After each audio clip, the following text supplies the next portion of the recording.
Et notre presque star est avec nous à 17h21 minutes, 9 minutes nous sépare de Soir Première avec Arnaud Russen et lui se prénomme le Newton. Bonsoir Newton. Bonsoir. Comment allez-vous ?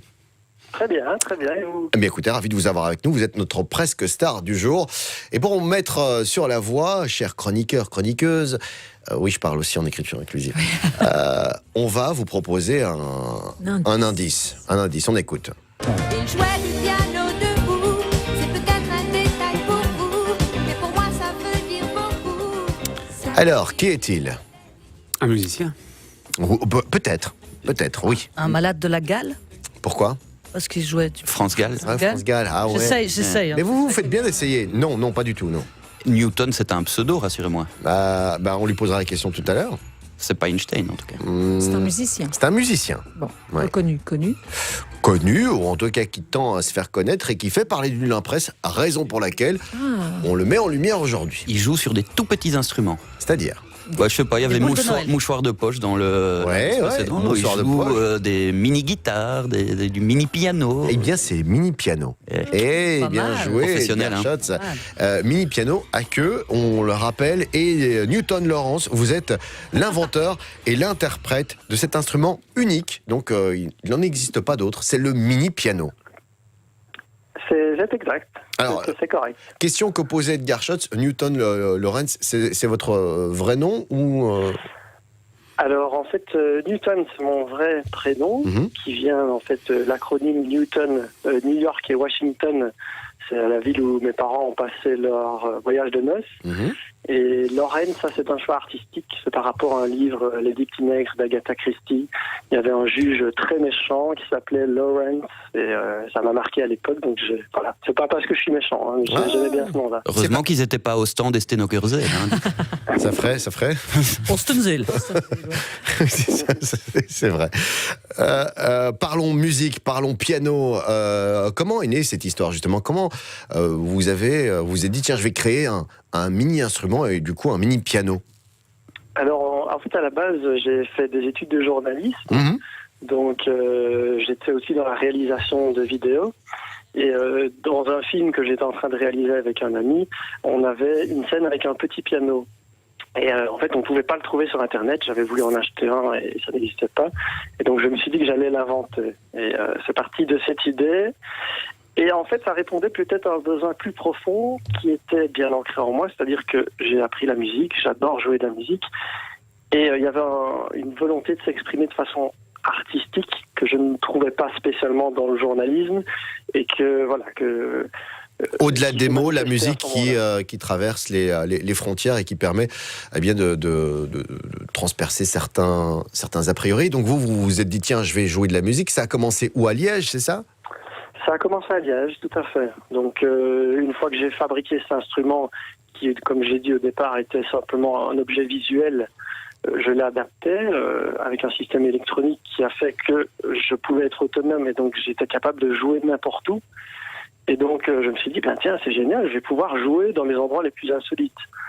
Et donc, j'ai commencé par donner mes premiers concerts au sommet de la montagne de Buren. Là, je ne sais pas si vous voyez, c'est une espèce d'immense escalier. C'est plus facile pour le porter en haut, du coup.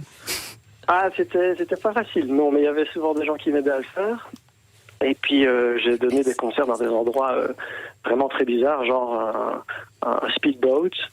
Un petit Zodiac en fait sur lequel j'étais on était à fond de balle sur la Meuse et je jouais de la musique pour juste le capitaine qui était derrière moi. Sans fausse note tout ça, sans fausse note.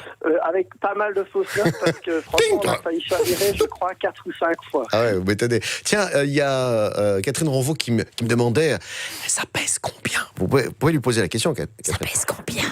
Ça pèse combien ce mini-piano ? Le poids de l'objet. Oui. Je pense qu'on est autour de 30 kilos. Ah ouais, quand même, c'est pas...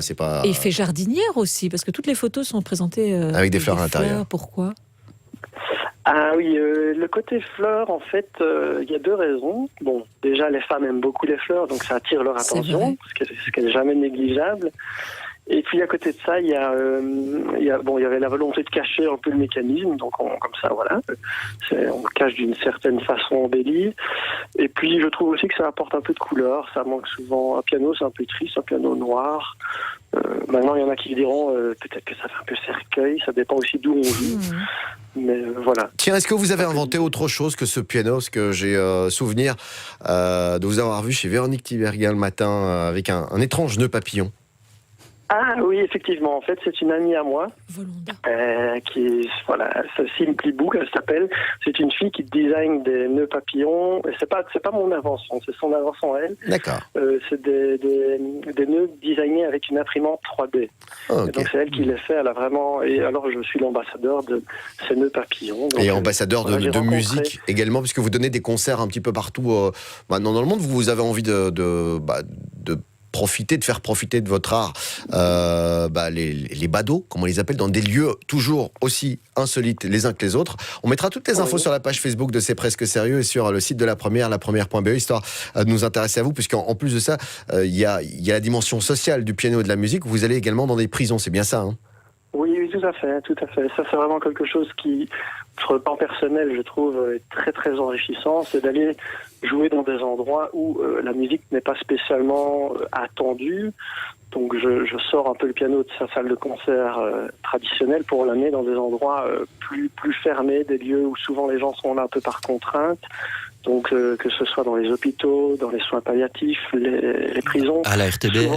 Souvent, là, vraiment, la musique a un poids très, très fort. Ouais, histoire de faire reculer les barrières sociales. Vous étiez notre presque star du jour. On a été ravis de vous accorder quelques minutes et de vous mettre en lumière. Merci à vous, Newton Lawrence. Il était presque sérieux. C'était notre presque star du jour. Et c'est comme ça qu'on termine l'émission aujourd'hui, sur quelques petites notes de piano. Ouais, piano. Piano. On y va là, piano.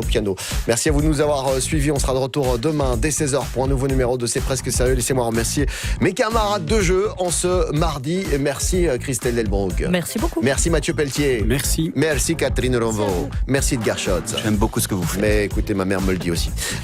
Merci à Maxime Lambert et à Roxane Brunet. Et comment ne pas remercier celle à qui on doit tout.